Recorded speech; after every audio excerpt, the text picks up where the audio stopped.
Eddie Guerrero joins us on Mojo Radio. How you doing today, Eddie? I'm doing good. How are you? I'm doing well. It's good to talk to you again. You know, once upon a time, not too long ago, the thoughts of Eddie Guerrero being back in the World Wrestling Entertainment Company were kind of a distant dream. You got to be happy to be back. Oh, I'm extremely happy to be back. I think I'm more thankful to be back than anything. Do you feel like you've been given like another opportunity, another chance? Yeah. You know, being in WWE was always a dream of mine. And remember, and you know, I got there, and obviously I had a lot of problems, personal problems and demons, and they got the better of me. You know, I let them get the better of me, and I really blew a dream of mine and an opportunity I had. But you know, by the grace of God, you know, thank God, I have another chance. Yeah, that really was a tough period for you when you parted ways with the company a few months ago and then came back. You're very interesting to me, Eddie, because it seems that whenever you leave wrestling or you leave the mainstream wrestling scene for a brief or maybe extended period of time, you always come back better. You come back looking better, and somehow you come back working better. Can you explain how that works to me? God, you know, proof. I don't know how that works. It's just that I've always grown up, you know, I grew up in this business, and I've always had a desire for it from the bottom of my heart. And it's something installed in me in my heart, you know, and I just, I guess with all these, when I have a challenge, you know, I take it full bore. I've always gone to the extreme on anything that I do. And that's a personality I have. I'm an extremist, you know, so I guess on the comebacks, you know, I always went in the extreme. What I'm trying to focus on is at this time on this comeback, you know, I don't want to backslide. You know, right. Because out of all the other comebacks, whether it be through injuries or something, I always backslided. So I'm really focused on this one, and I try not to get ahead of myself. And, you know, be honest with you, this was the hardest comeback out of all of them. Is it still a day-to-day thing? Are you still really fighting with it day-to-day? You know what? It gets easier the longer I am sober.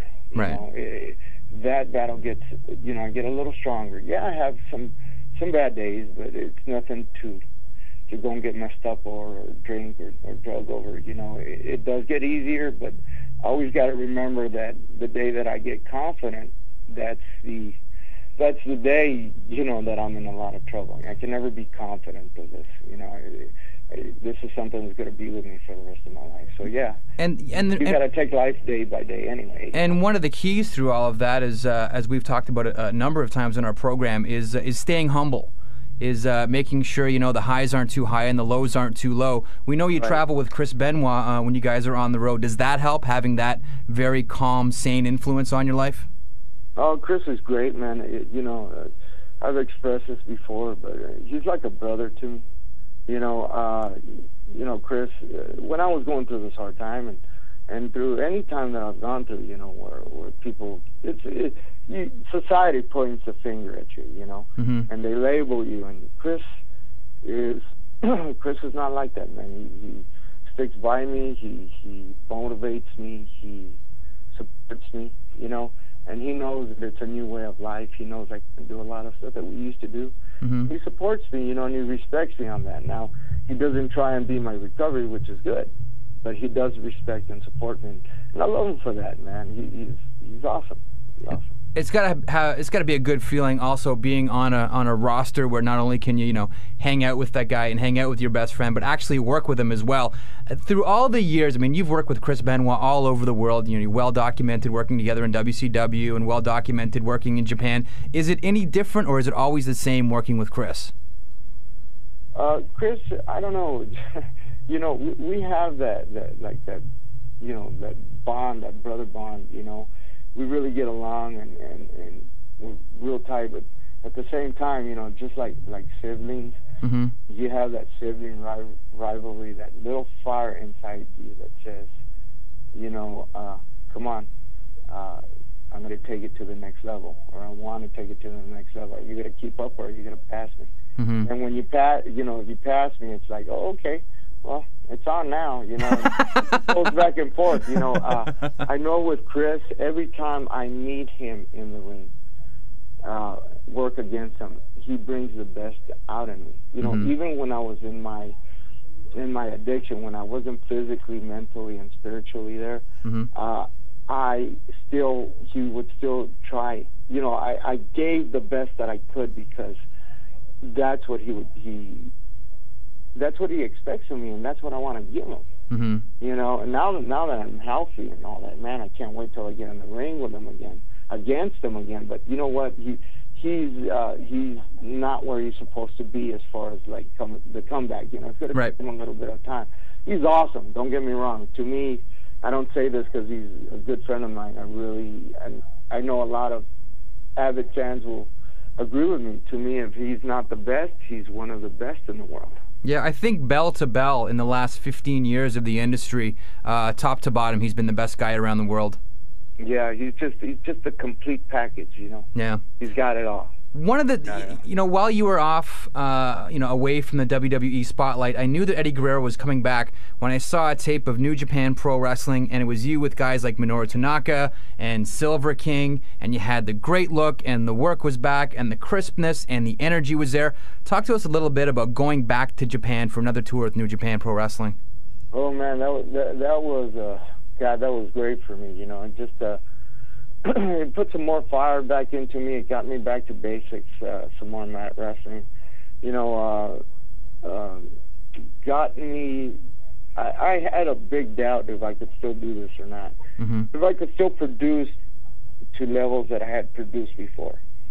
You know, it was a doubt in my mind. I really didn't know, you know. And Japan was a good trip for me in that sense. It was a good trip for me in the sense of my recovery. Mm-hmm. You know, you're in a different country, and you know, people that are not in recovery or not addicts cannot really fully understand what a person goes through. You know, and you know, that was a good test for me alone out there. Right. Oh yeah, that's right. You didn't go. If I was being truthful with myself and not bullshitting myself. And yeah, you're out there by yourself, and really, they don't tolerate any substance abuse in Japan. I mean, here in North America, they kind of turn a blind eye to it, but in Japan, they shut that down right quick. Yeah, they do. Your thoughts, Eddie, really quickly here on the return of Eric Bischoff to the wrestling scene. God, you know, Eric, you know, believe it or not, he's one of the few people that called me when I got let go just to check on him. Yeah, because he always did right by you in WCW, didn't he? Huh? Eric always did right by you in WCW, didn't he? Yeah, he did. You know, we had our scuffles, and yeah, I got out on the internet, and yeah, you know, I'm not gonna lie to you, there was disagreements and all that, but you know, one thing I told everybody that I always remember when I was in that car accident, you know, and I was in that hospital. First they didn't know if I was gonna live, then they didn't know if I was gonna walk, much less wrestle. He still sent that contract to me. Right. You know, and made sure that my wife made me sign it. You know, mm-hmm. That's the type of person that he is to me. You know, he's been very good to me. So as far as any bad complaints about him, heck no. You know, yeah, I've had my disagreements and all that. I think it can be a good thing. You know, I think anything can be a good thing if it's taken in a positive attitude. You know, it's just, I guess it's where we go with it from here, you know. Right. You were in the ring a couple weeks ago when Nash tore his quad in that 10-man tag match. As you were in the ring, I don't remember the exact spot you were in when Nash tore his quad, but what was going through your mind when you realized that this match had totally been blown and you had to hurry up to come up with a new ending? What was going through your mind?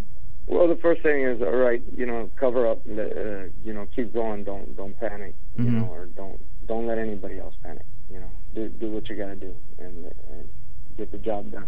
Yeah, because you were one of the senior guys in the ring at that time. Mm-hmm. Well, I guess through experience, you know, because this has happened before. It's happened to me, and it's also happened to other people while I was in the ring. So, you know, I've learned. At the same time, my heart was going out to them because I've been in a situation where you come back from something like my elbow. You know, I just come back. It was my first match back from elbow surgery. Then I dislocated the other one. That's right, the frog splash on the SmackDown show. Yeah, so, you know, it's just my heart went out to them at the same time, you know, and you want to fix them, you want to make them all right, but you can't, you know. And, you know, for me, I just, you know, pray for him and wish him the best and hope he recovers quick. Eddie, one last question. I know you're really pressed for time. We appreciate you taking the time out to talk to us on Mojo Radio here today. Your thoughts on the woman you formerly did a big angle with that helped launch the Latino Heat gimmick. Your thoughts on China doing boxing for Fox. Oh, God. Joni is a good person. You know, I've known her. I knew her through obviously through work. Geez, I don't know what's going on with her. I haven't talked to her for a long time. As far as boxing, geez, I don't know, man. I really don't have a comment on that. You know, she's got a lot of heart, and if she was a man, I'd say she's got a lot of balls. All right, Eddie. Thanks a lot for taking. What I mean? I don't know. Thanks a lot for taking time out today for us. All right. Take care, Eddie. All right, man. Take care, Jeff.